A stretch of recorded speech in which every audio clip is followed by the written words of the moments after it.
Hello, secondary staff. I'm Dave Friedley, if you've forgotten who I am. I'm Mrs. Johnson, if you've forgotten who I am.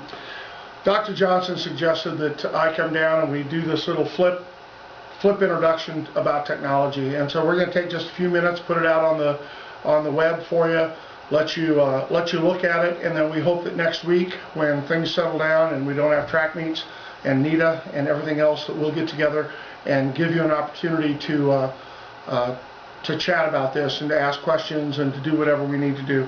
So we'll give you a time of when we're going to do that, probably be an early morning next week sometime. We'll let you know. Let me just say, and I did talking points so I can try to make this as succinct as possible. In life there are changes, and occasionally we've got to move on from the things that have served us well. You maybe had a baseball glove that had great memories in it for the game, but the laces are shot and the holes in the end of the fingers, and you gotta replace it. You might have a pair of jeans that fit you so well and they were just like a best friend, but they're so worn right now that if you put them on in public, you'd have to be worried that you might rip them out. And you might have had a car that you just absolutely didn't want to give up, but you knew that at some point you had to move on to get one that had the amenities that you really needed and that you deserved. And that's the way it is, I think, with Conestoga right now as we look at this technology. We're trading in what we know for something that we believe is going to be our go-to thing. And eventually those will be the same things that we say, we really like that. But right now, it's a little scary. The past history of computers indicates that here's the direction it's going. Smaller, more portable, more intuitive. That's the future. Think about it. Think about where it was. iPads are the cutting edge of it. It is. Everything models, every other format is trying to emulate what you do with the feel, the look, the performance. Everything that we have looked at. Now, there's positives and negatives with any direction that we go with the technology. However, as I've tried to support and to model and to promote through my time at Conestoga, just kind of remember where we've been, if you would. The McCrell training, using technology with classroom instruction that works.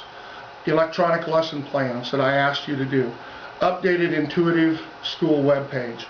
Increased technology in the classrooms. A Promethean board in every classroom and a chicken in every pot. Web-based lesson plans and classroom resources. PowerSchool is a grade book that's always open. And how many times I've said that.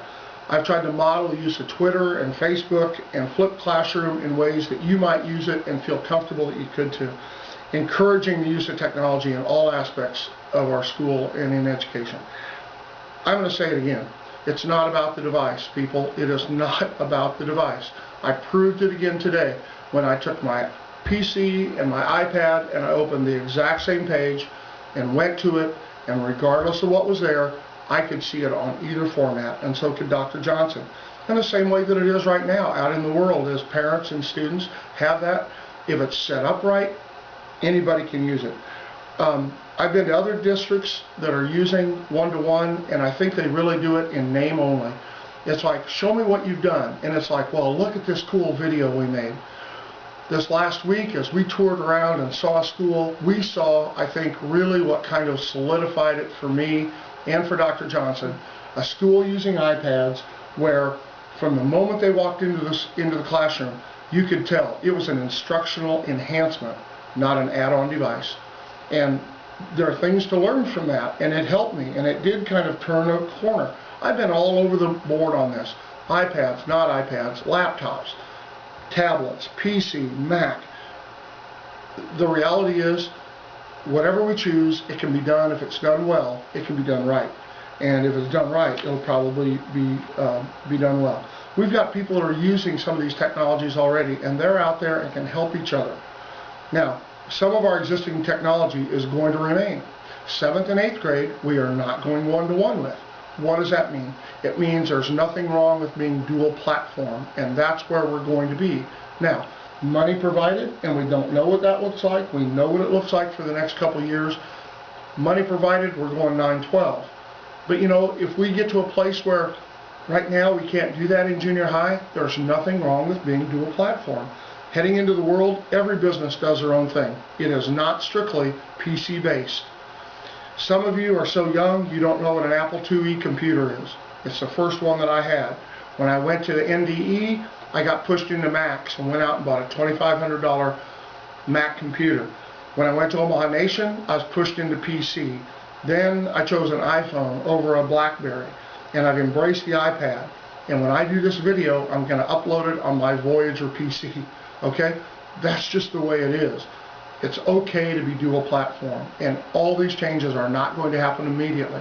These things are not going away because of some of the requirements that they are. Testing, NISA, well, right now it's PC based, although the Department of Ed has told vendors and told their people it has to be embraced by the iPad format because so many schools are going into it. But for right now, it's okay. Why? Because we can be dual platform. I think we need to embrace what we can do with the new technology, not look back on the items of our past and wish we had them back again. Really, do you think you look good in bell bottoms or in short shorts or with your mullet haircut? I mean, there's times that we move on. It's change, but that's okay. Change is good. It's transition. Now, you're going to have support, you're going to have training, you'll have encouragement. This is just what we think Conestoga Public Schools can do to best prepare and inspire students for life. This is the way we're going to do it. That's our practice. That's our educational way. Now, what I say next, I don't mean to say it heavy-handed, and it's no threat. But look, this is the way we're going to do it. If this doesn't fit you, if you feel uncomfortable, if you feel this is too much work, if you feel this is the wrong direction, if you feel that this is just not something you can support, then there are schools that go a different direction. Now, I don't say that to be heavy-handed. I don't say it to be a threat. I'm just saying this is the direction Conestoga is going. It's an evolution and it's a change. That's the way it is. But you can choose what your response is to this decision. If it's something you simply cannot live with, then I think that you know you need to make a change for yourself with something you can live with. So, I'm excited.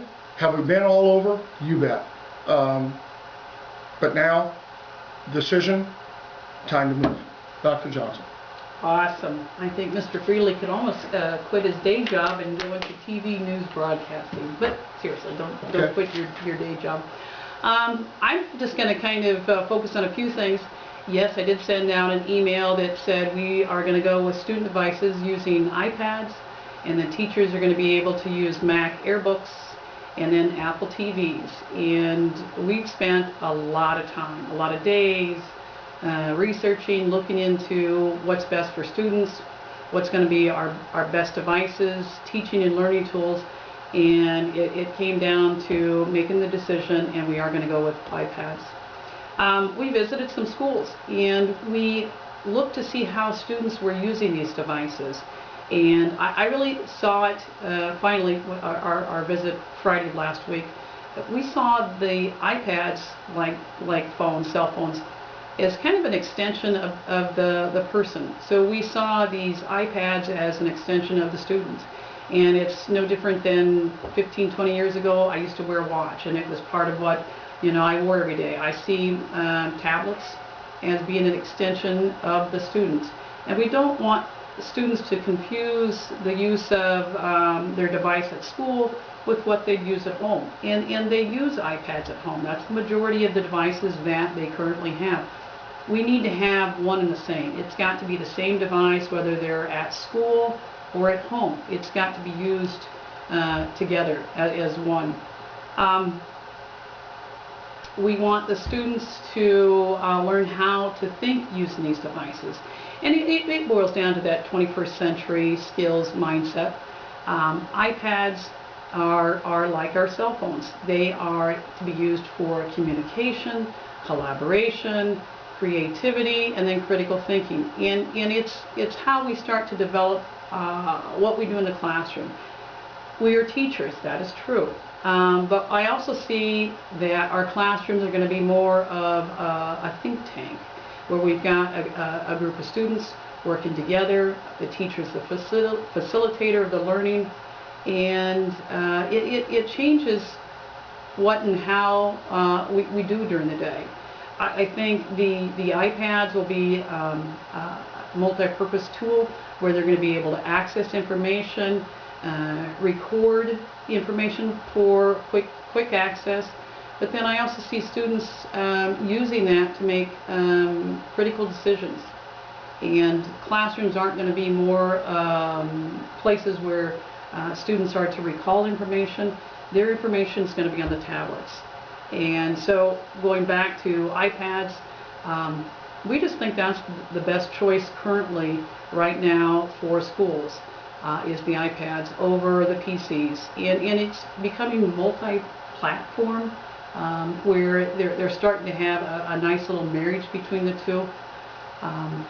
Again, you can do some research on the iPads yourself, the Mac Airbooks, how teachers are using those currently, and then the Apple TVs. Go ahead and look these things up online. They will work well with what we currently have here at our school. It's an exciting time to be in the middle of the start of doing a one-to-one or just having technology in the classroom. So I encourage everybody to take a deep breath, and we're right here with you. We're going to be holding each other's hands as we start this big adventure. So if you have any questions, stop by and talk to me, Mr. Friedley. We're here to be part of that team. Tell you what, we're going to stop this video and upload a second one. I think Dr. Johnson and I are just going to kind of have a casual conversation back and forth about a couple things that I think I want to pick up on, but I'm going to stop this one because it's easier to upload the shorter videos. Okay. And so there's our pitch. Now we're going to talk a little bit just casually in the next one about a couple different things that I've got in mind that we've talked about before. You know, we didn't really plan this part, but as you spoke, I think maybe just a casual conversation between us will be helpful to them. Okay? Sounds Let me good. stop it, then we'll restart it. We'll come back with a second video. Okay? Part Thanks. two. We're really low tech.